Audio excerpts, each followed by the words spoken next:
Hey, everybody! Hey, guys. So we're trying things a little bit differently. Wow, we are. I'm wounded. We're usually a whole lot closer to each other. Also, I don't know how I lucked out here, but you moved that way. You kept going that way. I guess. But I'm trying to get to where the thing is. I can't lift my elbow enough to show off that I'm wounded. But anywho, well, you got the thing up here. That's where it gives it away. So anyway, we're doing the reverse a little bit. I'll be putting the books on the thing. I'll be taking them off. I am not going to be reading to you every artist who drew a cover because who really cares.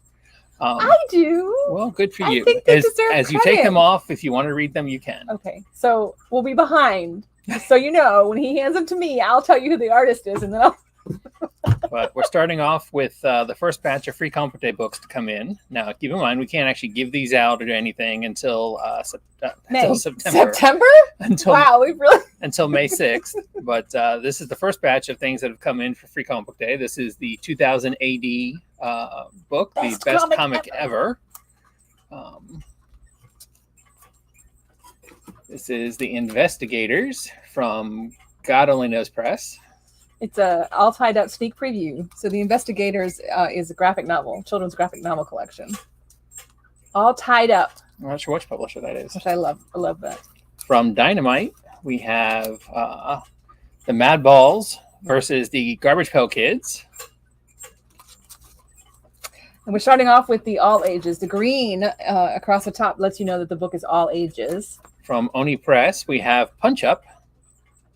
And it has an exclusive preview of Lights. That's the green up top. It's kind of hard to see at least on that cover. Maybe the next one you can see it better that it's green. There's green, blue, and red.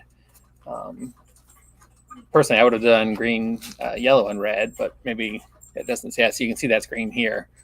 That's Ranger Academy from Boom Studios.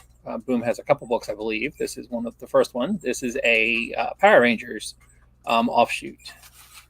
Which actually sounds kind of interesting. I might give it a read. It does. I'm all about teen angst. We have Smurfs. It's the 65th anniversary, guys. And Smurfs are totally awesome. Smurftastic. I collected Smurfs when I was a wee kid. Smurf wonderful. Smurf wonderful. Yeah. Smurf wonderful. There we go. Dark Horse gives us Star Wars, High Republic, and an Avatar story as well. And the High Republic, it's High Republic Adventures, don't forget. Oh, yes. Sorry. Adventures. Sorry. Adventures is the younger geared. Another graphic novel preview. Still trying to get an idea who the publisher is, but... That's 1 second. Okay. First second, you mean? First second, sorry. We have the Sweet Valley Twins, which is an offshoot of Sweet Valley High, a book series from way back when the dinosaurs roamed the earth. Still very popular.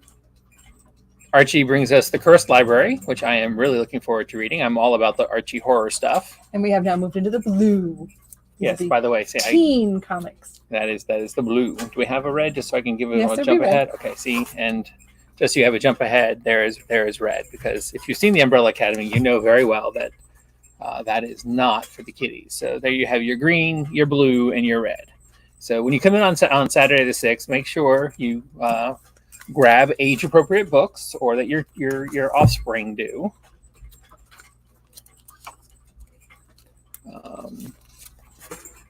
From American Mythology, whatever the heck their name is, we have Tom Holland's Fright Night, a continuation sequel to the Fright Night movie from also When Dinosaurs Roamed the Earth. Another book from Dynamite, we have Red Sonja, which is not said Sonja, but that's how I said it. It has a She-Devil with a Sword, number 0. From Aftershock, we have Seismic Stories. Seismic is their all ages imprint, or young reader imprint, or something to that effect imprint. And it includes a little animosity story in there? It does indeed. The first breakout Aftershock hit. Mm-hmm. Opus Comics brings us the Frazetta-verse. They're the ones that publish all the Frazetta books, so they've got a Frazetta-verse. Again, that's your red one, so that gets you into your adults. And as we kind of showed you a bit earlier, you've got from Dark Horse, you've got the Umbrella Academy and The Witcher. So that is the first batch of free comic book day books. Why am I doing all the talking? I'm not supposed to do that. We talked about that when we started, that we weren't switching everything, but now my mouth hasn't stopped. Okay, that's fine. I will run the show. Ha. We'll see how long it takes when he runs it. Not very long. All right. We've already chased off at least 2 of our viewers, so see, it's already going well. Oh. Are they scared of you? They are. I don't blame them. I wouldn't watch me. So we have another batch of Scout books. You know how they come in batches instead of coming out weekly. We get them in lumps. First off, we have All the Devils Are Here. That's the number one main cover. Joe is an elderly dementia patient that becomes possessed by a powerful demon. In order to save him, an unconventional and mysterious exorcist, J.C. Garcia, must venture into his mind. Once inside, he finds far more than he bargained for, an ever-changing hellscape created by a fusion of Morris's and the demon's memories that brings J.C. face-to-face with his own traumatic past. All the Devils Are Here reinvents the exorcism story with a unique emotional tale about the power of love, loss, and memory. Who is Morris? It says a fusion of Morris's and the demon's memories, but nobody. I guess it's Joe Morris, maybe? Joe Morris, yeah. Some folks can't write copy. What can I say? This is the 1 in 10 variant. Keep in mind, since we get these directly from Scout, we do the ratio variants much cheaper than we would otherwise. So the ratios, 1 in 10 is only $8. Not bad for a $5 comic book. From Image Studios, we have Almighty. Oh, wow. Number 3. I was going to say number 2. We have Almighty number 3. See, I'm not going to babble about books I don't know anything about. And he knows not to ask me if I've read them. From Band of Bards, we have a new number 1, American Dreams. New York City in 1900. A Jewish immigrant, Jake Gold, works in a sweatshop by day and fights in a gang at night. One night, Thomas Edison performs a strange experiment in Central Park, unleashing strange energy across New York City, and Jake is suddenly gifted with amazing powers. His path soon crosses with that of luminaries such as Harry Houdini, anarchist Emma Goldman, and crusading journalist Nellie Bly. Standing amongst the neophyte heroes are Edison, J.P. Morgan, and, worst of all, the occultist leader, Aleister Crowley. Can Jake rise to the occasion and protect everyone's American dreams? And this is the variant cover B, which I like better. Kind of curious about the story. I don't really know that I follow the copy as well as I'd like to, but it sounds kind of interesting. Not really sure why the people who lined up on the pro and con side are who they are, but anywho. Archie brings us a one-shot introducing the... Archie and Friends All Action One-Shot. A brand new story kicks off this collection of tales. Mecha monsters, heroic hijinks, and action-packed adventures. In Super Mecha Teens, a giant monster threatens to attack Riverdale, and, and only one team, with some robot help, can save the day. And I said team, but it's teen. One teen. Unfortunately, that teen is Archie Andrews, but he doesn't have to do it alone. But who does he choose? Betty with her rugged self-bit mech? Or Veronica with her high-tech, high-end robotics? As all the mechs are being mauled by the monster, Archie must decide in this story that's equal parts Transformers and Pacific Rim. So, yeah, kind of a high concept. Make for a good toy line, I expect. Interesting. Yeah. I think our first Marvel book of the week, Avengers War Across Time number 4. That is the main cover by the guy who drew it. This is the next cover by somebody named Chris Allen. It's it says full art on the thing, but I got yelled at for calling things like this full art because it's not full art. It has a bit of a trade dress. It doesn't have the title of the book. It is full art. That's it where is you draw the line. Stormbreakers. And this is Muhammad Asrar's. Got to be a better way to say his name. But that is his variant of it. Avengers War Across Time. And that first book is by Alan Davis. I believe Invader Comics brings us back to Ferretalia. I read number 1 of this and I really enjoyed it. I really love it. It's but super fun. As usual, I have completely lost track of it since I am then. so sorry about our camera, guys. We still have not bought a new camera. We actually went on after the show last week 2 weeks ago. and looked at cameras, and that's as far as we got. So now we begin the onslaught of Batman books. Here is Batman 134, the main cover by Jorge Jimenez. This is the Joe Quesada variant. It's very dark. Oh, it is. It looks better in real life. Very dark for Yeah. Quesada. Definitely looks better in real life. Here is the Art Germ Punchline variant, which It's is gorgeous. fairly sexy. But here is my favorite of the Batman covers this week. Well, I guess my favorite is the Frank Cho Negative Space Selena Kyle, I'm going to presume. Although with her having blonde hair, white hair, it's kind of hard to say for sure. But Well, she's Catwoman. that is, I really like that. I don't fully get why we go borderless over here, but we didn't go borderless anywhere else. I feel like maybe somewhere on the cat's back or the cat's bottom or somewhere else. We should have wouldn't been, have known it was a cat. I guess. But thankfully, she's wearing a white tank top or whatever you call that, so she Sports bra. you can get a bit of that. Then we have the 1 in 50. Why are we jumping to the 1 in 50? Do we not get a 1 in 25?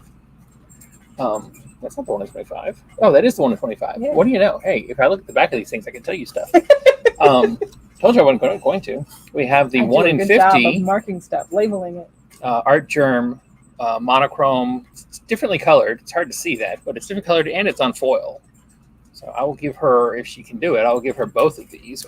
Actually, I'll put this one here, and that way you can see it is. This one is You can see the foil. much more black and Purple white, foil. and the other one is a purple foil effect.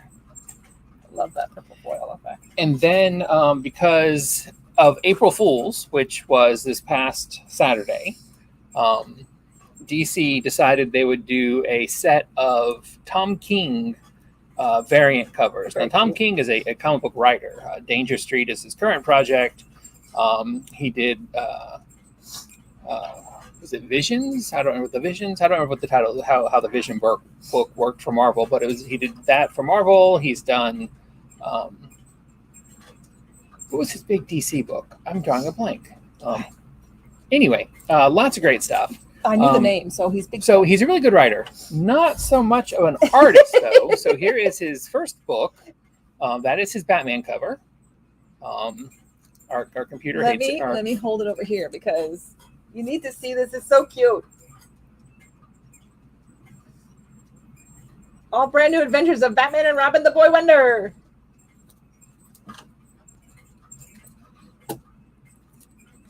They're so cute. It's such a cute idea. They're super fun. I mean, we're not talking, when you look at cover quality or art quality of covers, I mean, you can't really compare the Art Germ variant with the Tom King variant, but they are still super, super Not fun. really. Our DC facsimile of the week is Batman, Vengeance of Bane.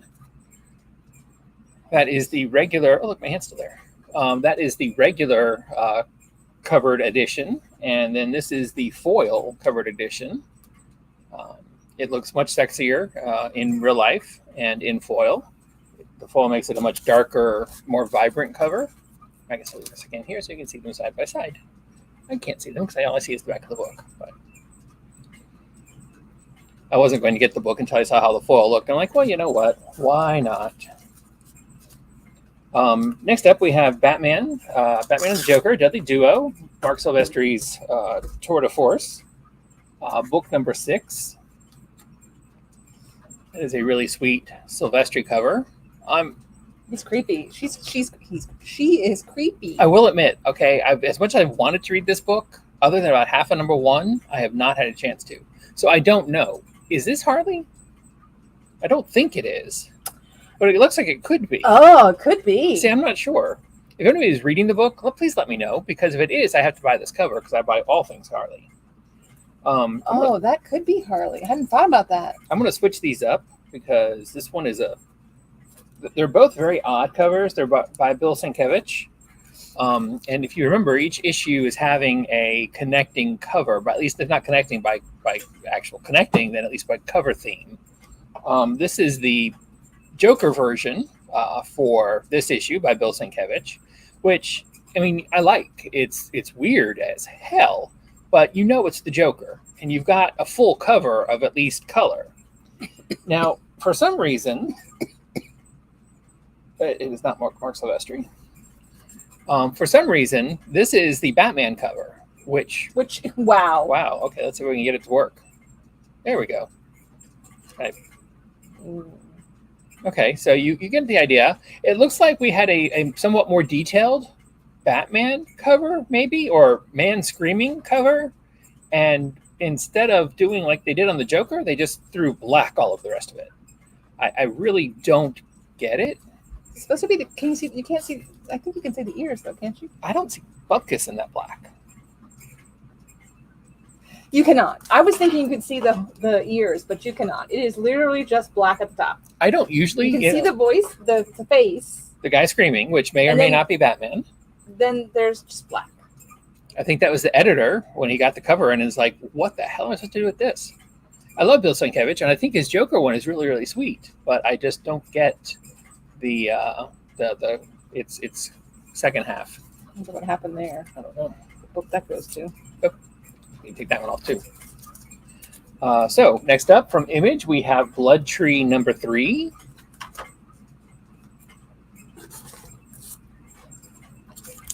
From much late, but from Boom Studios and the 616, we have an exclusive Book of Slaughter variant cover.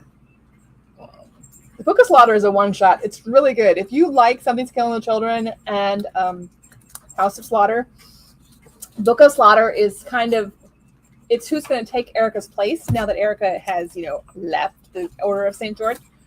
Spoilers. No, that was a while ago. Oh, well, spoiled it for me. When you only read first issues, everything's a spoiler. Can't help that. But anyway, this is who's going to take their place. The Book of Slaughter is the instructions.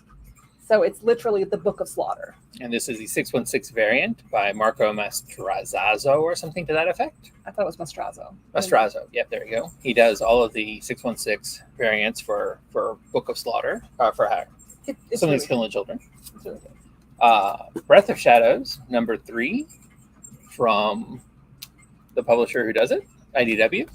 You know what I think is funny? What? He's always on me about how I take books off the shelf that then come out that next week. He literally took this book off the shelf Sunday. I feel very strongly that was sub only, and that is one of our subs that we have recently lost for various reasons.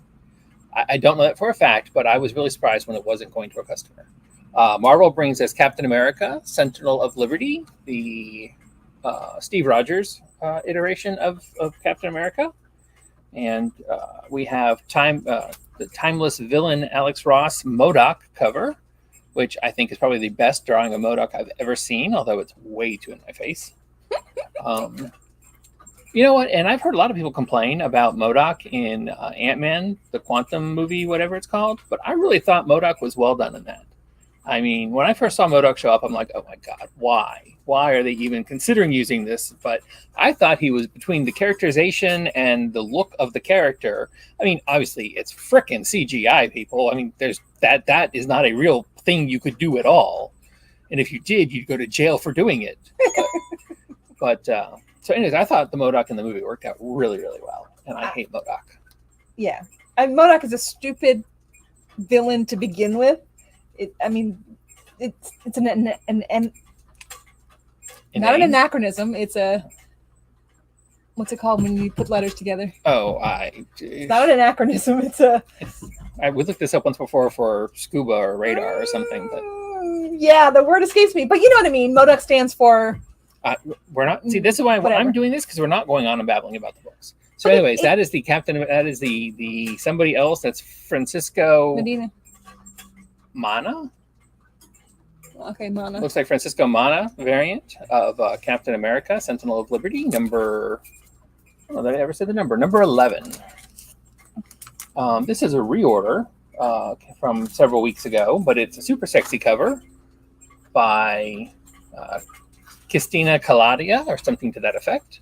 Yes, I put that in there because it sold out immediately. We Yes, didn't have any for the shelf, and we now have copies of this International Women's Day variant from Catwoman. First printings and all that still cover price. They're still first printings, and they're But super we sexy sold out right cover. away, so I wanted to make sure we told everybody that we now had it. That's why it's in. And I'm not disagreeing. And this is Catwoman number 53. Wow. All right, our next Scout book is Crucified Exorcisms, the number 1. And just like that, we're back. The Christ family sits down for his eagerly anticipated and heavily hyped first live TV interview with a surprising network and even more surprising choice of interviewer. During this interview, after recounting in vivid detail a recent exorcism he performed on a child in Haiti, the Christ's claims of divinity are challenged. He is put to the test in front of a national audience. Spoiler, you won't see the end coming. Oddly enough, and being Easter week, I thought this was amazingly appropriate. They should have called it an Easter special or something. We have 2 books featuring our Lord and Savior, Jesus Christ. Or however you believe. But anyway, I thought it was really odd that there's 2 books in 1 week. The week of Easter. The week of Easter. That just really, really surprised me. This is the 1 in 10... nope, this is the Whatnot web store variant for Crucified Exorcisms. Find out what happens when I don't think it's the prophesied second coming, because we'd all be dead. Well, at least a lot of us. Another reorder in a really bad bag for some reason. Sorry, I get hung up on the wrong things we do. Is DC's Legion of Bloom, the Derek Chu Poison Ivy cover. Another one that sold out immediately. I just want to point out that anytime I use a thick bag, he comments on that. Because the book is just that tiny bit too thick to use a regular bag, but it's not thick enough to need a thick bag. So there should be a medium-sized bag, well, apparently. I'm also not sure we used... I guess it's a silver board. It's a very small silver board, though. We mentioned the Frazettaverse book for Free Comic Book Day from Opus. We are now at Frank Frazetta's Death Dealer number 11. That is the not Frank Frazetta cover. And that is the Frank Frazetta cover.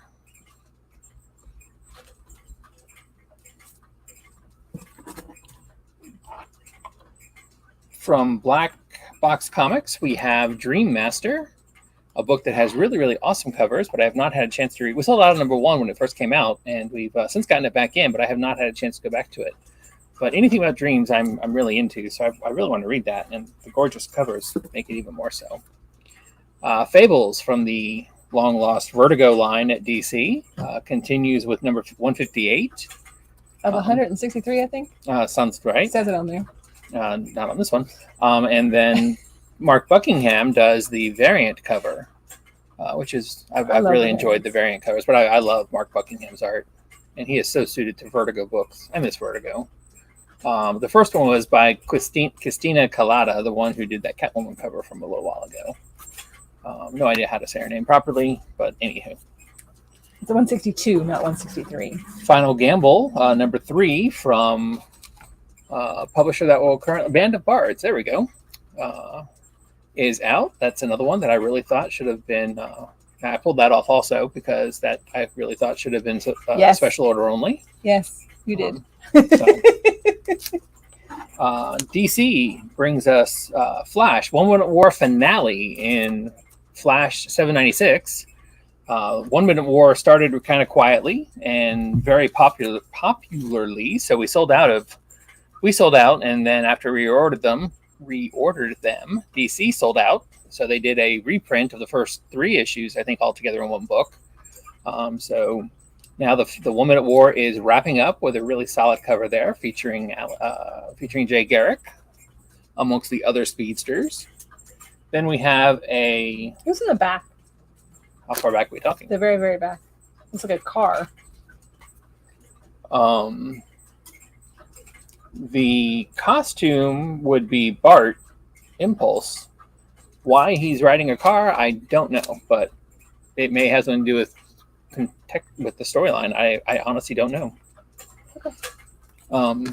Next up, we have this cover by Ginicolo, I think the last name is. I love that cover. Well, I was thinking maybe it's like a wheelchair for kind of thing, and maybe he got hurt. I don't know. And then we have a really fun father and daughter cover by Yasmin Flores something or another. You can read Flores, but you can't read Martinez. I didn't think it was Martinez. That's why I didn't say it.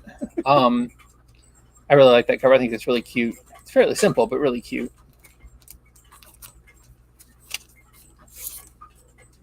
Oh, Montanez. Okay, so yeah, I'm still not thinking it's Martinez. Martinez. Some of our books have labels and some of our books don't, which is why I'm struggling some. I try really hard to label them. What am I missing? There's no, I mean, it has a name. It has your handwriting, but I have to read your handwriting. You can't read my handwriting. So Ghost Rider 13 brings us the radiating head Ghost Rider. Not really sure what's going on with that one, but I think it's a really striking cover. I have to stop myself all the time from getting books just for the cover. But so he's related to Geiger. No. Okay. Oh, I get you. Yeah. That may actually be Danny Ketch and not Johnny Blaze. Danny Ketch debuts a new character in this book, so there's some speculator heat on it. But we start talking about that in our video. So that is that cover. This is the A variant cover by Michael Walsh. This is called the Unlucky 13 variant. I honestly don't know why, although he is all tied up, and that's probably not a good thing. With his own chain.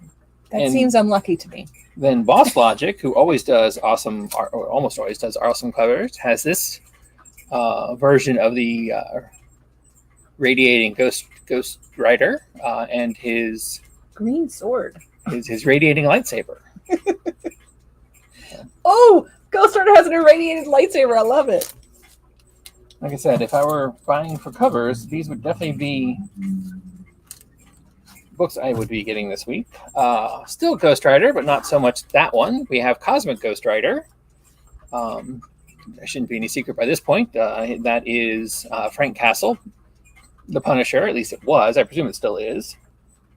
Far, far in the future, where he turned into, well, he may not be in the future anymore, but he got turned into a Doctor Ghost Rider. Strange is there in the background, right? Oh, is he? I can't really see. Is he? Isn't that Strange? Down there? No, that is not Doctor Strange. It's a guy with purple. Oh. Yeah, no idea who the guy down there reaching for him is. But here we definitely do have Cosmic Ghost Rider and a very aggro-looking Groot. That is serious Groot. That is very grumpy Groot. I didn't notice where Marvel announced they were doing. He grew a spike. He did, yes. I didn't notice where Marvel announced they're doing a series of Groot covers for a month, but there have been several Groot covers here lately.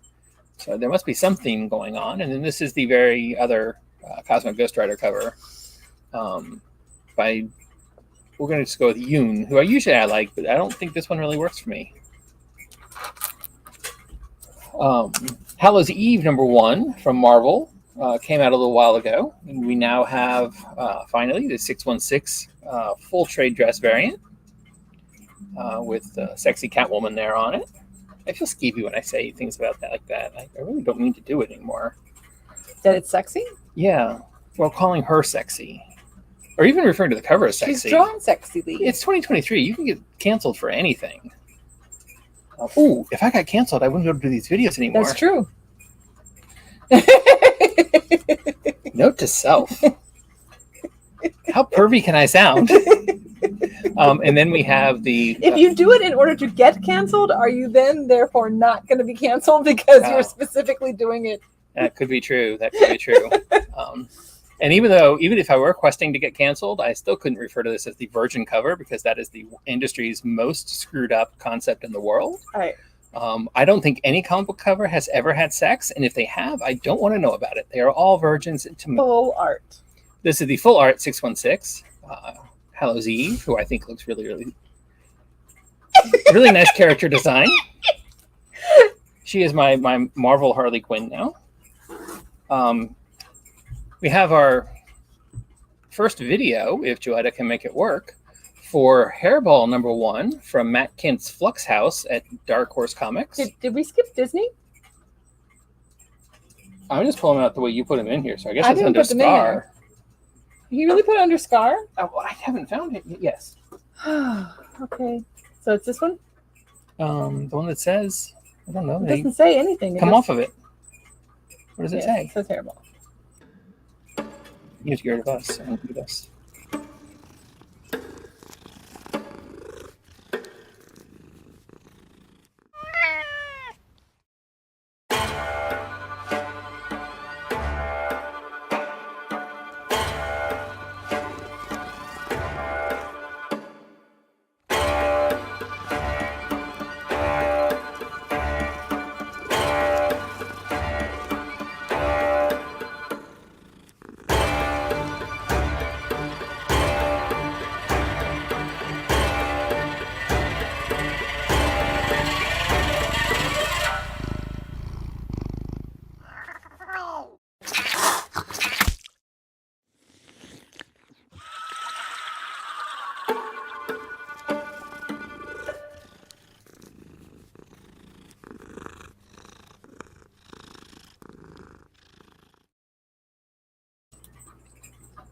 All right, so we have Hairball from Matt Kint and Flux House.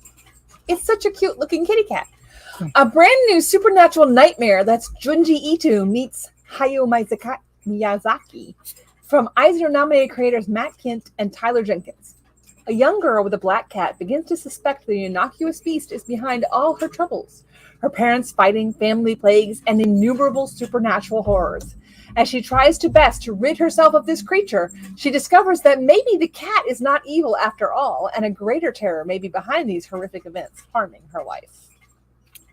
That is, first off, that was the David Mack main cover. And this is the Martin Simmons from Department of Truth variant.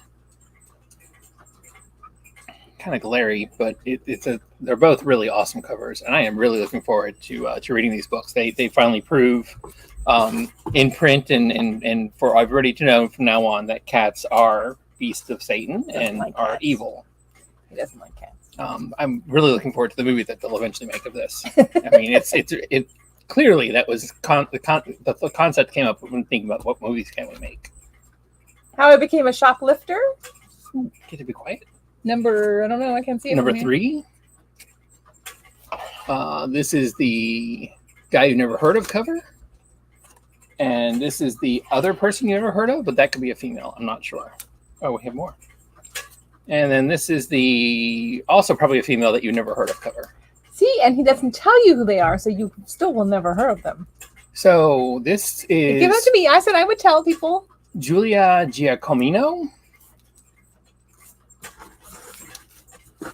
This one is Gabrielle Falzone, and this one is Juan Cavia. Oh, sorry, I left one off. The baseball cover.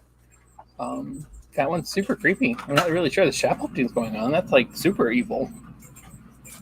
And that is the 1 in 5 by Lippy Diaz. I really feel like that should have been Lupe. Could be Lippy. I don't know. But we have I Am Iron Man. Number 2. I am Iron Man. And then we have I Am Iron Man. Well, this one is actually I Am Iron Machine. Giordano cover there. The War Machine cover. There you go. Now, I have no way to show this other than showing the cover that we ordered because, oddly enough, there are 2 books that have an expletive in the title. They also replaced that with the words "I hate." But while I Hate Fairyland does sell the other covers, this particular one does not. It only sells in this version and this version only. It is sub only, although I do think we have an extra copy this week.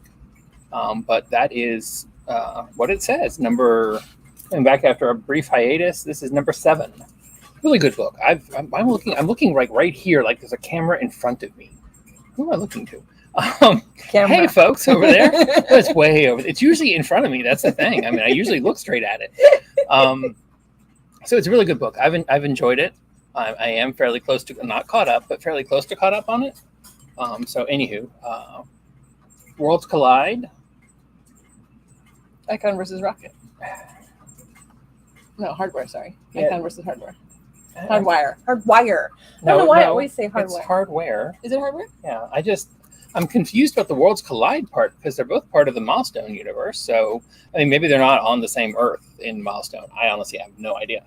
But anyways, this is Worlds Collide, chapter book something 1. It's part of Number 2. This is number 2 of Icon versus Hardware. It is Act 1 of Worlds Collide. Based on the way they put it on the cover here, I'm going to presume they know. Act 1 in number 2. What number 1 was about, I have no idea. I guess that was Prelude. But anyway, and then this is the really fun Sotomayor, whatever, cover. Yeah, we say Sotomayor, but that doesn't mean anything. From Marvel, going back in time a bit, we have Peter David's Joe Fixit, a brief version of the Hulk. That is the main cover, and then this is the really, really awesome I say really awesome because I love Rian Gonzalez's covers. However, this one is kind of the lesser of them. But anyway, still a fun cover. Joker number 7, Joker, the Man Who Stopped Laughing. We have Giordaniano, something to that effect cover for the main cover. We have the Lee Bermejo variant. We have Joseph got arrested. And it looks like we have a super freaky, super sick Matina variant. Which is not as dark as Matinas usually are. No, you can actually see all the teeth and stuff. It makes it much brighter. You can actually see this one. I really like this one. And then it's time for our next of the Tom King April Fool's covers. And I like this one because he actually drew the entire logo on it as well. So I think that is super fun. See if I can get it to try to. I love the Joker's cuckoo eyes. You want to hold it up over there so we can get a non-throbbing version of it. He colored Batman too. What is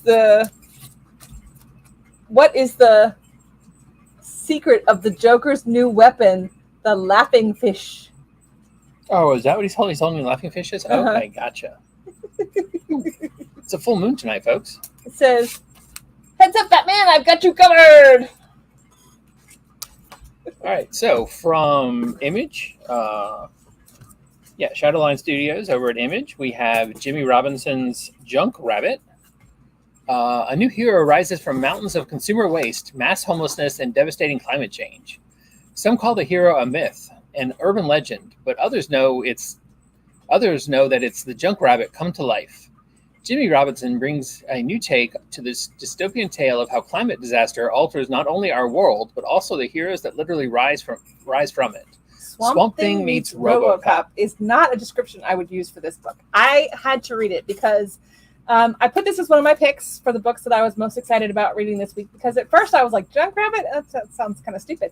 But then I pulled up the, on Comic Hub, I clicked on it and went to the little description, and I said, okay, I'm kind of interested in the covers, so I clicked on the description, and I love dystopia.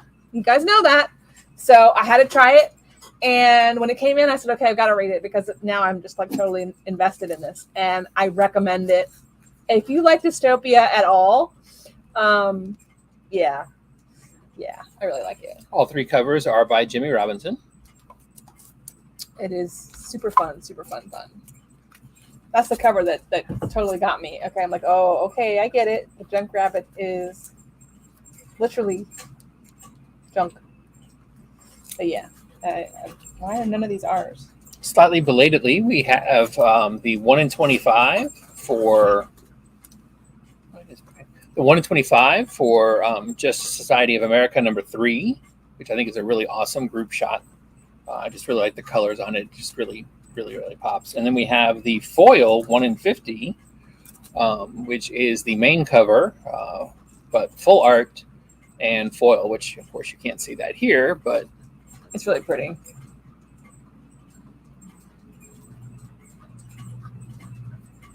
So the characters are foil. It's really pretty.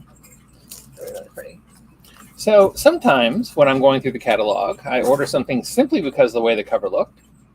And that was the case of this book. Again, really, really colorful. And I thought, this is cute. I should check it out. I didn't get to finish reading it because it's actually pretty thick. It is. It's No, it's not. So, I only allow myself a certain number of books to read while I'm checking in because I do have to get the checking in done. So I couldn't finish it, but it was cute. I'm invested. I want to find out what happens. Is it? I did not realize when I ordered it. It's high school angst. You'll like it. Well, I did not realize when I ordered it that it was part of an ongoing story. Is it pretty much okay to jump in from here and get what's going on? Yeah. Common America, Homeland Insecurity. It's a one-shot from Antarctic Press. The next volume in the Stars and Strife saga sees the Common Corps taking on an alliance of their greatest foes to date, Lanxey, Common UN, and Vermilion Masquerade. The stakes are raised even as the heroes close in on Vermilion's secret identity, because the danger may be a lot more familiar than they expected. The penultimate chapter of this first saga of the Common America series is not one to be missed. Well, wow, I did not realize it was penultimate chapter. But yeah, I've not read anything before. And I totally got it. I'm definitely curious about it. I really enjoy the cover. I will have to argue that it's Cayman, not Common. I could be wrong. You could be wrong. I don't know who's wrong. But at least Cayman sounds differently. It doesn't sound like the word common, which is what I thought you were saying when you said it the first time. But anywho, I'm definitely ramen, so common. Ramen. Common. Oh, that does make sense. Yeah. Well, everybody says and she is one of them is a ramen. You're right. Everybody says. I mean, you don't say ramen. That's for sure. So, yeah, I can see where the common then would make sense. I'm still going to go with Cayman just because it makes it not sound like common. What do I know? Not much.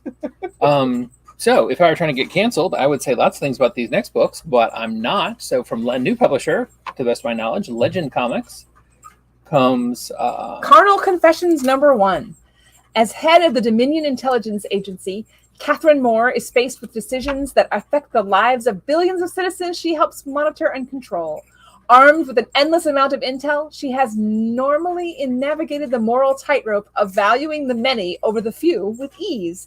But when one in the echelon of the hierarchy moves against her, she calls his bluff and the price is bloody. Stripped of her power, both literally and figuratively, feeling justified in her blood-soaked actions, Catherine Moore begins the arduous journey of regaining what was taken from her at any cost. Legends is proud to present indie darling Sora Soong's Carnal Confessions, a hybrid prose and comic art epic maxi series. So I am excited to get a look at this. Not really sure how much hybrid prose and comic art we have, but hopefully there's enough comic art to make it not a book. The covers are super awesome. I will leave it at that. And he has it on his list of books to read, so Right. I'll make sure he reads at least the first one so that he can talk about it. Love Everlasting is back also after some brief hiatus. This is Tom King, who doesn't draw his own covers for this one. It would have been really fun if Image had let him draw a cover for this. That is the A cover by probably Alyssa Chartier or something to that effect. And this is the Francis Manapool variant cover, which I really like. Another from Scout, we have, this is in the Scoot imprint. I really don't like sitting over here. It means I have to talk. This is from their Scoot imprint. Mechaton #1 from Scout Comics. Derek and Leah don't really have a plan. All they know is that video games are awesome and that you should always look out for your neighbor. But when giant mutant insects start terrorizing the neighborhood, they'll have to get off the couch and do something about it. Luckily, everything they need just fell out of the sky. The Mechaton Glove, a machine that converts anything it punches into a battle mech, whether it's a hot dog stand or a house. Here's hoping they don't lose their heads trying to do the right thing. That is the coloring book cover. And then we have the VHS secret cover in homage to the old Disney videotapes. Which are not in the system because, well, no, we did there in the system. We had to create a new barcode for them. Today? Oh, well, yeah. I mean, I don't ever know the barcode coming in. Well, no, it's the barcode are the same as the first, as a cover because it's a secret variant. We have Miss Meow #6 from Merck Publishing. This is a second printing. I've talked about the Miss Meow universe before. I really enjoy what I've read of it. Oh, the cover's pretty. I like the cover. The cover's very pretty. I'm not going to deny that. Boom Studios brings us Mosley, number 3, the main cover, and then I have the not read Mosley yet. Rob Guillory And I really variant. want to. And I have not either, in spite of the fact that we try to read all Boom Studio And we love books. Boom Studio. So far, we've been impressed with Boom Studio books. There's 2 unlockables for this book this week, yeah, though. this is the Sam Lofty Which is the full art of unlockable. the A cover. And then this is the Rob Guillory. Which is the full art of the B cover. It is not either. What did I say this? It I'm sorry. is I too. lied. Never mind. Sorry. Yep. Full art of the B cover. What do I know? I'm only holding the books and looking at them. I don't remember what I saw 5 seconds ago. Come on now. My Little Pony from IDW for the kids section of funny books here at the shop. So cute. Now, next up we have, and there's a video for this. I'm grimacing through the pain, so can we? Okay. The Nasty from the Nightfall imprint at Vault Comics. Hi, I'm John Lees, the writer and co-creator of The Nasty. My name's Adam Cahoon. I'm the artist for The Nasty. The Nasty is a coming-of-age horror comedy set in 1990s Scotland against the backdrop of the video Nasty's moral panic. Tells the story of Thumper Connell, a lonely, horror-loving teen who has kept his imaginary friend from childhood, who happens to be the star of his favourite slasher movie. Thumper and a group of other misfits at their local video shop have managed to get their hands on the most notorious, widely banned video nasty of all, but they realise that it might possibly be cursed. The gang hope that by showing this tape as part of a horror festival, they can reverse the fortunes of the ailing video shop. However, things go wrong when, on first viewing, they accidentally destroy the tape. Then they realise that this tape is widely banned. Nobody's actually seen this movie, so they can maybe make their own version of it and pass it off as the real thing.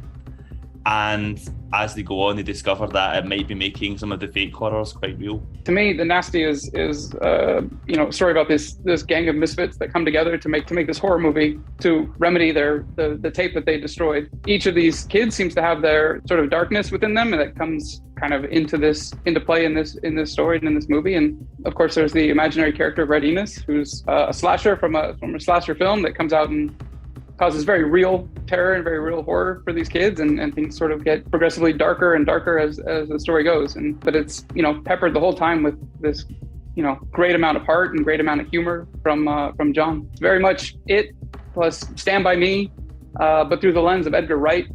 There's a lot of love for horror in this, like in the movie Monster Squad. Make sure to let your local comic shop know that you would like a copy of The Nasty Issue 1 before pre-orders close on March 6. The Nasty launches in comic shops worldwide on April 5th.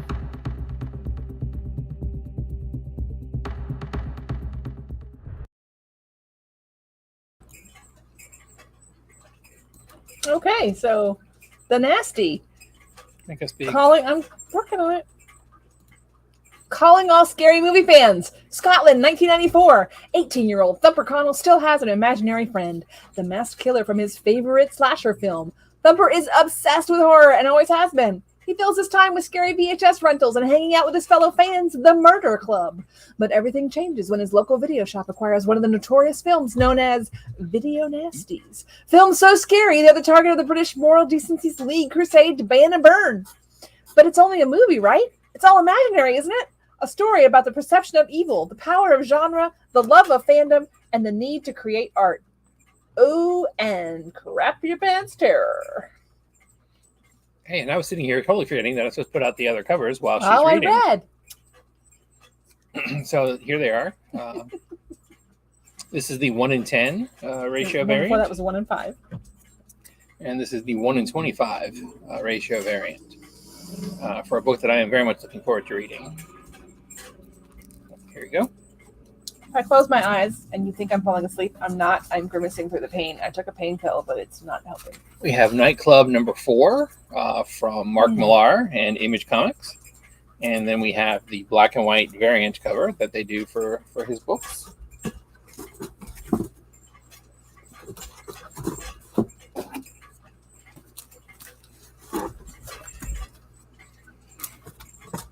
Marvel continues their 20th century comic adaptations with Planet of the Apes #1. A new era of apes kicks off with part 1 of Devolution. The ALZ-113 virus has rampaged across planet Earth, and humanity is crumbling. Well, while well-meaning researchers hunt for a cure, a fanatical group of humans has their own solution: kill all apes. Peacekeeper Juliana Taboon is one of the few willing to stand against them, but the crisis is spreading, and soon apes will witness the true depths of human cruelty. That's not a question. There's a question mark at the end of that, and I'm trying to figure out what the question is supposed to be. Eisner-winning writer David F. Walker joins forces with artist David Watcher on one of the most beloved sci-fi franchises in history. What? Why? You said sometimes you take words out. Did you take something out of that, or No. did they truly No, put a question mark at the end of the They truly statement? put a question mark at the end of the statement. That's not uncommon. I usually try to edit it out. Okay. So you've seen various variant covers. Marvel has had this window shades variant going. So we have a window shades variant for Planet of the Apes, which, yes, I will probably have to get because it is just silly enough. And then if you can have your favorite artist draw your own apes. So I like their trade dress for their 20th century imprint. This is a new trade dress after doing Alien and the other folks, Predator, for like 2 years now, they finally decided, hey, why don't we create an imprint? Nothing like the House of Ideas to finally have an idea. So I actually like that trade dress really well. I'm snarky today. I'm talking too much. That's the problem. When I talk, I get snarky. Poison Ivy, #11, by Jessica Fong. That's the main cover. Fong, fong, fong, fong. Seb McKinnon. Is that supposed to be Harley? This? No. That? I presume so, although I don't know. I mean, well, it doesn't. You're right. It doesn't look like Harley, so I'm not really sure.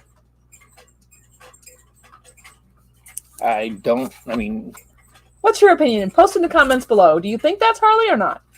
Harley came back to the book. Came into the book for a few issues there. Bailey, what does that say? I'm not even sure. Baelathon? Baelishan? BaeLation, I believe, which I guess we could actually look up. But anyway, Seb McKinnon does this really fun, very, very artsy cover. I love her dress turning into the flowers and flowing out. Very I love fun. it. David Nakayama provides the 1 in 25. As much as I like his monotone, his solid color background covers, I like him when he draws more of a picture. So I really enjoy this one. Oh, I was going to say, I love this cover. Amy Reeder brings, I don't believe this is a ratio, though. This is just out of order. Amy Reeder brings us another of the open order covers, I believe, although I won't swear to it. Then we have the 1 in 50 Seb McKinnon foil cover. Oh, you actually can see that pretty well. Well, with the exception of the weird. Okay, folks, that whole thing that you're seeing over here, it's the light. That does not exist on the cover. That's the light. But it's, if you... Here, give me the foil. Here, you take the foil and I'll put up the regular. It is that same image, just in foil. Look, you can see the computer. Yeah, they'd always... In case you were wondering what we were looking at, we are looking at you, looking at it. So it is the full version of this cover. Yeah, it's just a variant cover, the Amy Reeder. Yeah. And then, somewhat belatedly, we have the 1 in 25 from Poison Ivy #10. I'll leave that sit there for a minute so you don't look at our logo while I got a poster on top of my boxes, so I can't search our boxes. Oh, you show off the poster. It's new this week. Both of them are. So the Planet of the Apes poster, which you can't see in the video, apparently. Is it anywhere that can be seen? Almost, yes. Okay, now I can see it. Planet of the Apes, new poster. If you turn it around, the other side is new too, whatever that is. Venom! So we have a new Venom poster. So there you go. Now you can put it down because it's not showing in the video anyhow. It was supposed to be blocking the windows, but the computer, because the way we have it changed our setup, that window's not in the video at all. All right, so I'm switched around and I'm ready to show you some more books in just about... And I will take Poison Ivy out of the way while you do that. So we have the next issue of Saga, back for issue number 63. Saga's really good. I mean, if We have one of Joetta's books, Samurai Doggy, number 5.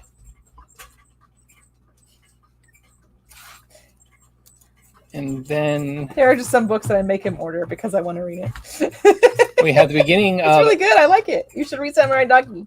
a lot of the same Disney villains. same book, but with different covers for Disney Villains Scar number 1. So there's a whole series of Disney villains, and that's where it's placed. It's under Disney Villains, not under S for Scar. There It's will under, be a whole series of Yes, Disney there Villains. will be. But Disney Villains Scar is from Dynamite Comics. A startling new vision starring Disney's greatest villain, set within the world of The Lion King. Eisner and Ringo award-winning author Chuck Brown and stunning artist Trevor Fraley tell a tale of fire and fury centered on an enraged Scar, unable to accept that he will never be king, not so long as Mufasa and his new son inhabit Pride Rock. A plan is starting to formulate with Scar's corrupt mind, which will bring him face to face with the mysterious shaman Rafiki. Another one of the books that I had to read this week. Scar was on my list. Totally excited about this book. Totally bought like all the covers that we got because I was really excited about it. Bought one of all the covers that we got, not all of them. Yeah, no, I bought. We're still selling them. Yes, I bought a copy of all the covers.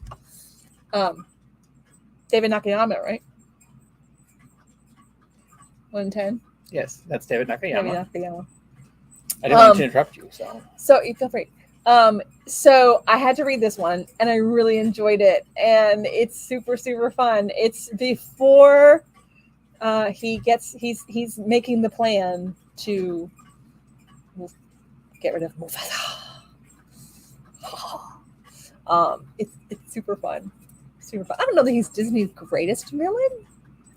No, he's the most modern Disney's greatest villain. He's the greatest No. most modern villain. How's that work? I don't know if he's the greatest villain. Greatest animal villain? Do you not hear me? Greatest, most modern. Going back in time, starting from today and going back. When do you hit the first greatest Disney villain? Mufasa. Go beyond him. Scar. Mufasa is not a villain. Scar. Going beyond him, you get better, greatester Disney villains. But he is the most recent. I mean, who after him would be on the level of greatest villain? Nobody. Maybe Ursula, but no. I think Little Mermaid's before Lion King anyway. Okay. I think. But anyway, so who after him? Name a Marvel villain after him. I don't know. I'm trying to think. So, like I said, that is Maybe he's the last great last great Disney villain. That is a 1 in 25. It's Amanda Connor, right? Sure. This is the Jay Lee. This was actually an open order bonus for FOC. They got out of order. Sorry, I didn't check the orders of anything. This is the green variant. I love a different colored blank variant. You know I do, but I didn't get this one because I was like, I bought too many covers already. So we have green covers for you. A really super sweet 1 in 7. Black and white. Black and white. The glowy eye. The eyes almost look like they glow in the black and white. I love it. This is also a black and white 1 in 7, which normally I don't really care for their black and whites, but these are just really stunning. It makes him stand out so much. And it's also a 1 in 7. And really, we shouldn't call those black and white. We should call them gray tone because this one is black and white. This is a 1 in 10. That's a pencil sketch. Well, inked. It's not, okay. It's inked. This is a 1 in 15, but they are all reasonably Full art priced. David Nakayama. And this is a 1 in 15 as well, Jay Lee. And we have it doesn't really go about the video, but we do have a brief video for it if Joetta wants to play it for us. Or not. Disney. I just hit review. Disney. Where? Oh, it was back at the beginning. Under Disney. Attention all Disney and Lion King fans. Be prepared because Disney Villains Scar #1 is finally coming to stores this Wednesday, April 5th. I know a lot of you guys have been excited about this, so here it is, the big sneak peek. So let's dive right in. This is an exciting new series from writer Chuck Brown and art from Trevor Fraley. And there's so many covers. It's incredible. We have Janoy Lindsay, we have Karen Darbo, we have Erica Henderson, Jung Yeon Yoon, Jean Ha, and beautiful incentives from David Nakayama, Amanda Connor, Alessandro Rinaldi, and Jay Lee, and the beautiful black and whites that go with them. I'm really excited for you guys to check out these series, especially if you're a Lion King fan, because it fits so well into the world of the film, and there's even going to be more to come. So check it out. Go to your local comic book store this Wednesday, April 5th, and we'll see you next time.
Hey, you didn't get to hear any of that. We're not going to back up. We're going to continue from here. Second Easter book.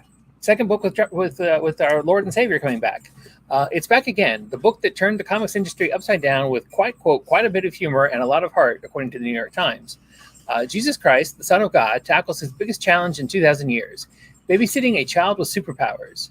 Meanwhile, his roommate, the superhero called Sunstar, faces his greatest enemy and his own guilt in a court of law. Written and co-created by 2022 Eisner winner Mark Russell, with art by co-creator Richard Pace and Leonard Kirk. Sorry about that, guys. That's entirely my fault. That Scarlet Witch, he showed you the covers of Scarlet Witch and talked about how much he loved them, but he was going to keep moving because we're running so late. So, and then we went back anyway. All he said. I was trying to fill the space. So, I think this is vague enough that I feel comfortable giving a 50% discount to the person who can answer this question. Okay. What does Second Coming have in common with the boys? Okay, keep moving. Who does Boys Not Dynamite, right? Keep moving. Okay, well, why? I'm trying. Because. Anyway, so if you can tell us, if you can tell them what Second Coming, the first person who tells us, not everybody. Yes, the first person who tells us what Second Coming has in common with the boys, from Dynamite and the Amazon show and all that stuff. 50% off, whatever they get that day they come in. Skull and Bones, number 2 from Dark Horse. King Spawn, number 21 from Image Comics. And as much as I like that Mark Brooks cover, I really, really, really like this Jonathan Glapion cover. I think that is just really, really fun. Really, really fun. Kind of looks like the Spiderweb variants that they were doing there for a while. Not him, but somebody else. Spider-Gwen Shadow Clones number 2. That is the main cover by David Nakayama. Nope. I really enjoyed the first David one. Nakayama. This is on my list, but I haven't had a chance. It's not one of the ones I got a chance to read yet. This is the Greg Land variant. So does Greg only know how to draw Gwen in one position? Yes, she has to be squatting. I'm really sure that he's just using the same background over and over and over again, and as much as possible, the exact same positioning for Gwen, to just change it out on different levels of Photoshop. Because, that's what you can do when you're wanting to be a lazy artist who is really, really good, but being lazy. Not being lazy. But they're super popular, so why shouldn't he keep doing it? Not being lazy at all is Peach Momoko. Who fills the entire page. So many of her Marvel books have been, her covers have been kind of lackluster, I thought, here toward the later time of Momoko. But this one is a super, super hot. I love this cover. Don't really know what's going on. Don't know what the character is, but I love this cover. And then we have a... Really? Mm-hmm. It says it's a Peach Momoko design variant. It is. I don't know that I would say that looks like Momoko to me, but anywho. But that is also fun. Well, if you compare the two, I mean, Anywho. Well, she had to make a design variant. I mean, So next up, we have Spider-Man number 7, the end of the Spider-Verse, Part 7. This features the debut of a brand new character, Spider-Boy. Not the one from the Amalgam Comics, Marvel DC thingy from decades ago, but a brand new Spider-Boy that has got the specs going crazy. This book is already going for like 3 times cover price. If you didn't pre-order it, or if you shop somewhere other than your great and wonderful Dream Days Comics Fun and Games, the Alex Ross variant featuring Mole Man, the weird Carlos Gomez Transformers variant, is what I get out of it, and then the first cover appearance of Spider-Boy, which tells you that it is introducing Spider-Boy. which was a sneak. They didn't show it until it was released. It was we had to order it blind without knowing what the cover would be, although thankfully the artist teased on his Twitter what it would be, so I went back and ordered a bunch more after that. That one's going for about 5 times cover price right now. Also from the Spiders, we have Amazing Spider-Man number 23. That's the main cover with the Fantastic Four. We have the Mysterio Alex Ross Timeless. We have what really would have been... It's the cutest cover. I think it's so cute. I really came close to making this my favorite cover of the week, just because it is so... Come on. It's Bachelot. It's so cute, y'all. It's kind of like a manga-esque Spider-Man. Yeah, kind of. Yeah, I And absolutely... Eye to eye with a spider. I just absolutely... Where's the spider hanging from? Yeah, that was my I only love thing it. is where is the spider hanging from? But anywho, and then It's so continuing the Disney 100 variants, we have the Infinity Gauntlet on Spider-Man number whatever we're up to 23. Keep in mind these Disney 100 variants are on all the odd numbered issues of Amazing Spider-Man throughout 2023. Wow. We've got to get in the camera. So you don't have to look at the pulsating. What if Mickey and friends had to save the universe? IDW brings us Star Trek, Deep Space Nine, The Dog of War. I don't know why it starts off with the word Bork. Is Bork somebody's name, or do I presume it's the dog's name? Huh? Okay, you're not even looking. So Oh, Bork! An extremely rare purebred corgi from Earth makes its way aboard Deep Space Nine when Quark cuts a deal to procure it for a high buyer. After all, a Ferengi without profit is no Ferengi at all. But Latinum, the corgi, comes with unexpected cargo that shakes Captain Benjamin Sisko to the core. A Borg component discovered by a crew sent to uncover Kardashian technology after the station's reoccupation. Don't miss out on this exclusive lost episode celebrating the 30th anniversary of the fan favorite show, Star Trek Deep Space Nine. Did they just throw in every Star Trek word they could use? Just about every bad From- guy. Well, I from guess Cardassians. DS9. Cardassians aren't really bad guys. No, but- the Cardassians are bad. Oh, are they? They were the ones that were occupying the Borg, the DS9. I don't know what the Bork is though. I guess Bork is the dog's name. But anyways, we Gold have Press Latinum is not just Latinum, and then it says, but Latinum the corgi. Is the corgi's name Latinum or is the corgi's name Bork? I'm so confused. I thought Bork was the name of the corgi. I'm trying to see where you have. Latinum the corgi comes with unexpected cargo. Yeah, I guess Latinum is the dog's name, in which case I don't know why it starts with Bork. But anywho, fun covers, dogs in space, Star Trek, DS9, all those things. Stillwater from Ramon Perez cover and Chip Zdarsky story. A very fun horror book that's been around for a bit now. Dawn of the DC continues with Adventures of Superman, John Kent, number 2. Okay, here we go. We have a Dawn of the DC video. Super short. Greatest superheroes. Their mission is to protect the world from evil. The DC universe is heading toward the light, but it's always darkest before the dawn. Dawn of DC. A year-long storytelling initiative, new epic series, new creative teams, new battles to fight, forging the future, one hero at a time.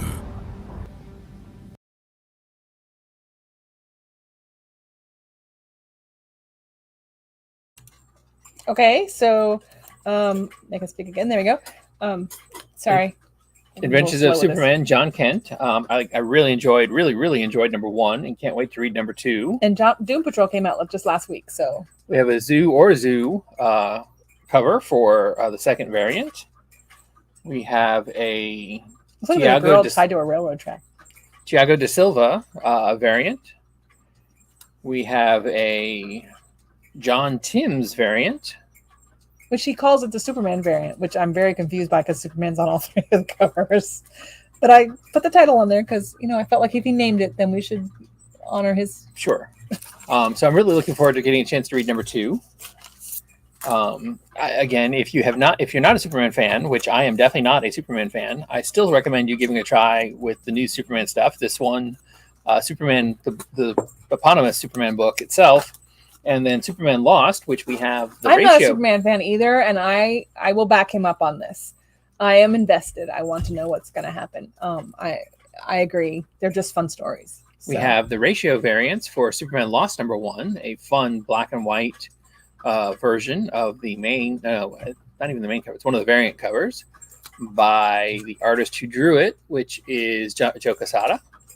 And then we have the foil 1 in 50 of the main cover, which you probably can't tell. Actually, it looks a whole lot lighter than it does in real life, unfortunately.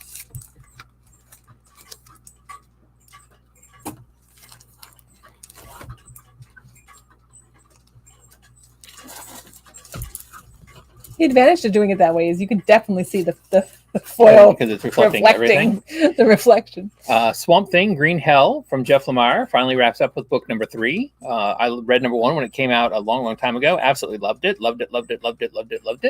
I will say again, I loved it. I have not had a chance to read 2 and 3, but I am definitely looking forward to continuing the story, finishing the story now that it's out. I didn't tell you this is the 1 in 25. Oh, sorry. Ratio for number 3. Didn't realize. I was thinking it had already come out, but what do I know? Mirka Andolfo brings back one of her creations, Sweet Paprika, with a black, white, and pink special. It is actually a series of stories from other writers in her universe. Oh, okay. So she's done this cover, and she's done, I think there's another cover from her as well. But it is her Sweet Paprika, but it's done other stories by other artists, other writers and artists. I enjoyed it. It's fun. It's just fun. Infernum Press's Sexy CCO, created by Harvey Award-winning superstar Mirka Andolfo, returns with some all-new stories for a special in black, white, and pink. A selection of fun and spicy adventures set within the Sweet Paprika universe, presented by an outstanding array of talent from across the comics and entertainment industry, including Katana Collins, Stepan Sajak, Retsu Tateo, Kim Krisian, Steve Orlando, and more. And all the covers are as typical with Sweet Paprika and Mirka Andolfo's books. All the covers are super okay. We'll go with the word cute, sure. And then we have cute. A pink blank for you so to you can get your cute cover drawn by whoever you want. And we have the adults only caution, contents may be hot cover, which comes pre-bagged in a pink poly bag. Well, the bag's not pink. Oh, okay. The paper's pink. The paper in front of the cover is pink. It's the hot cover. Continuing some spexy covers, we have Sweetie Candy Vigilante from Dynamite. That one's not bad as far as sexy goes. This one I think is really, really fun. Love that cover. Love that cover. This one also very fun. Love this cover. But this next one is actually Joetta's cover of the week. And this is the Chrissy Zulu. It's so cute. She's so cute. Cover. Very cute. Very cute. She's just so cute. And then we have the album, the Ramones. No. I don't know why I felt like Ramones. But anyways, we have the album homage cover. See, this was going to be my thing because I don't know which album this is. I'm So not sure. I'm not sure either. If you know what album cover this is homaging, let me know tomorrow. I want to know. And 10% off. Sure. for the first person. For the first person who tells me what. So, what anyways, that album is this Sweet Post your comments below as well. Sweetie Candy Vigilante. Yes, I mean the first person post it below before somebody comes in tomorrow. Then that's the person who gets it. Yep. Number 5. Another book that Joetta makes me order so she can read it is Guys, Traveling. Okay, so Traveling to Mars, number 4 and number 5. I really, really recommend this book. It's super interesting. It's basically, what would you do if so in the very first story he tells you that there were Vikings who were off on brothers who were set to inherit, but that they had to get back to their land, and the first one who got on land was going to be the new king. And so he literally, one of the brothers cut off his hand and threw it from the ship onto the land so that his hand was on land first. Therefore, he was the new king because part of his body was on the land. So, in the race to reach Mars, humanity has said, we can't all own Mars. It won't work. We would have to divide up the riches. But the first country that gets there gets it. First country or first person? The first person. It's yeah. The first entity that gets there. Let's put it that way. The first entity that gets there gets it. So they're sending him to Mars. All right. And he is, as he puts it, basically, I'm the hand. All right. So it is a one-way trip. They're not worried about bringing him back. This is number 3 and number 4 for Traveling to Mars. It's super fun. From Scout, our last Scout book. This is one of their non-stops where they put out the first issue, and then in a few months we'll put out the entire story in a graphic novel. This is Unicorn Vampire Hunter. A young woman named Jezebel moves to a magical marsh. Go ahead.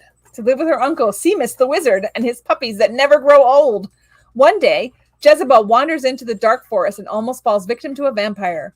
Luckily, her life is saved by a unicorn who gores the vampire with his horn, killing it. Jezebel and her uncle welcome the unicorn into their family, but things are about to get dicey. An exciting new heartfelt story about friendship, love, and finding purpose in an unpredictable world. So this is the non-stop first issue of Unicorn Vampire Hunter. I love unicorns. I love vampires. So this is definitely a book I need to read ASAP. Venom number 18, which features a Alex Ross Timeless Lizard full art variant. And features a Paco Medina Aggro One-Eyed Guy variant. Aggro One-Eyed Guy. And then a Scotty Young variant in which he says, "We're back." I am sorry that I talk too much and this is going way long. From Dark Horse, Where Monsters Lie, number 3. Continuing the story that looks into where all the slashers go when they're between slashings. They all live in a town together. That is number 3, and this is the Tyler Crook number variant for number 3. Yes, I wrote Cook to begin with too, and I was like, wait, what? Oh, I had to check it. Marvel brings us Sins of Sinister Immoral X-Men number 3, part of the amazingly brief and fairly well contained Sins of Sinister storyline, crossover storyline. Yeah, they have done a really good job, Marvel, this year of keeping their crossover to just a couple of books. They've had 3 different miniseries, and each one has only been 3 issues, with, of course, a bookend and a epilogue, but still. So those are the 3 covers for Immoral X-Men number... 2 covers for Immoral X-Men number 3 and 1 second printing of number 1. Sorry. Rogue and Gambit number 2. Yay, Rogue! This is the Steve Morris cover, which, as much as I enjoy, I mean, I like his art style. I'm kind of confused at exactly how. Why is Rogue taking out Black Panther? Well, I was more confused how she got into that exact position. Well, she can fly. She can fly? Yeah. Okay, I didn't know Rogue could fly, but okay. Doesn't she only get powers temporarily? Or does she keep them now when she touches somebody? Well, no, she has I don't know, something that she could fly. Okay. A super hot, super fun, super sexy Peach Momoko cover. I really love that Momoko cover. I love that. On the other end of the spectrum, we have an somebody Vatine variant. Olivier. You know what? Okay, whatever. But I don't know, it's just weird. And then we finally have 616 variants for number 1, which is super fun. It's Care Andrews. It's classic 90s Rogue and Gambit. And if you Savage Land. if you look, all the schmeckle, no, that's a bad word. I'm sorry, not no penises on this cover. All the stuff. I don't want to. I have a word in my head. I just can't think of it. Background art. Is him draw? Well, I'm sure he didn't actually draw it, but him getting the image of what it looked like if it was on a foil cover, like they used to do back in the 90s. Yes, if you read the thingy, it says foil variant, but not really foil. You can It's see really it fun. more on this one without the trade dress. That it's that. So it's really, I thought it was really fun. It's super cute. And Yes, then he our calls last. it the Love, War, and Dinosaurs. Just maybe not in this first issue. Fossil foil variant, not actual foil. Where did it say that? Not actual foil. So our last comic for the day, for the week, for the month, for the year, at least for right now. is Wolverine number 32 with an Alex Ross Rhino, timeless, all art, full art, total art to the max variant. So is Rhino an actual rhino, or is Rhino a person wearing a rhino suit? A person wearing a rhino suit. Okay. And I'll be honest with you, I never noticed before, or I have noticed with anybody else drawing him, that he has rhino eyes. Okay. That's kind of creepy. It's very creepy. I swear I have never seen another, and I'm probably wrong, but I have never noticed another artist drawing him with rhino eyes. Wow. And then we have somebody else drew it. Jose Mario Casanovas. Vaguely reminds me of the Marvel Zombies art by Sudam, but not nearly as good. So that was the last of the comics. Quickly, we have Sandman, Nightmare Country, James Tynion's Tour de Force. First Tour de Force on the Sandman properties, taking the Corinthian. The sequel to this will be coming out in about 3 weeks. We have Rhymes with Funt from Source Point Press. Read the first part of the title underneath it, or above it, I mean. Here, you can. It says, the town knew her as Margot Funt, but they had another name for her. It rhymes with Funt. And I wanted to share with you the local big shot kicks the bucket. Town in mourning. Sebastian Elonius Funt, 74, was pronounced dead Tuesday night at his palatial mansion in Man Cave Heights. He died of natural causes while meeting with his lawyer to revise his will. Police have stated that they do not suspect foul play. Nope, absolutely nothing fishy about this at all, said Sheriff Taintless. A member of the City Council Funt will be remembered as the city's most prominent citizen. His completely safe tapioca mining operations employed a large part of the populace. He was co-owner of the La Cucaracha Motel and the Leave It to Beaver strip club. Funt is survived by his daughter Missy and his second wife Margot. In honor of Funt's memory, the mine will work double shifts this week. All righty then. That is definitely interesting. That's page 2, guys. You totally need to read them. It's so funny. And I did get correctly that the sheriff's name was Taintless. Taintless. Okay. Did you catch the name of the strip club? I did not. Leave It to Beavers? Leave It to Beavers. Okay, then. That would be an awesome name for a strip club. How about La Cucaracha Motel? I wonder if you get the sued. Cockroach Motel. I wonder if you get sued if you named a strip club Leave It to Beavers. That would be. Anyways, we have the collection of the brand new Batman Spawn by McFarlane and Capullo from just late last year. We have a reprint of Batman: The Doom That Came to Gotham by Mike Mignola. We have Codex Black Volume 1 again. We had the advanced reader copy. Yes, this is the actual book. This is Fire Among Clouds. We have Friends Mad Libs from the television series. Love Mad Libs. I used to love Mad Libs so much. When I was like 16, 17, doing dirty Mad Libs was the funnest thing in the world. So for the person who fills in the, if you post in the comments below, an adjective, an occupation, a plural noun, an adjective, something alive, a country, a noun, adjective, person you know, type of food, noun, silly word, noun, number, part of the body, exclamation, and plural noun. And we will do the one with Dr. Drake Ramoy. Sure. If you caught all that or want to go back and watch it, we have My Sister the Cat, Volume 2 from, I'm not sure from who, manga. Just love the title, My Sister the Cat. We have Star Wars, The Dark Side, Pocket Expert. Everything you need to know about the dark side, or maybe being the dark side, you can keep in your pocket.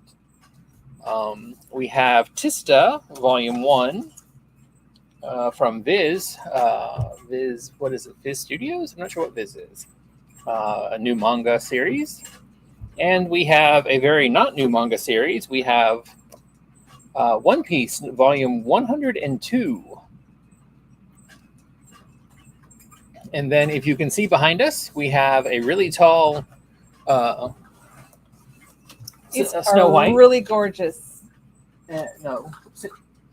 It's Snow White, you're Snow right. White, yeah. And the Seven Dwarfs and the movie poster. And then we have a very tall Sorcerer's Apprentice Mickey. Which is the best movie ever made. Yes, it is. The original one, not the remake or sequel, whatever Not it's the called. But the Sorcerer's Apprentice, the first one, Fantasia was awesome. And then if you can see below that, there is a new spider book or spider box, Marvel Voices, featuring the various and sundry spider people. You've got Spider-Punk, Silk, I don't know who the one in the middle is, and Miles Morales. And the poster as well beside it is the same Marvel Voices. And if you want to turn that poster around, that's the final new poster of the week. Well, we'll skip that and let's just end this because we're already at an hour and a half. So. And he wasn't going to talk a lot. Yeah, well, this is why. See you tomorrow, guys. This is why I don't do the chatting. But anyways, don't forget, name the what the boys and Second Coming have in common. 50% off. Name the album that the homage for Sweetie Candy is. Sweetie Candy Vigilante. Candy Vigilante, thank you. Is, and get 10% off. First one. Either in the comments below or the first one to come in. And we will see. And if you do the Mad Libs, I will give you 25% off. But you got to go back and watch it, and you got to get all the things filled in the comments below. Alrighty then. So we will and post. We will see you all tomorrow.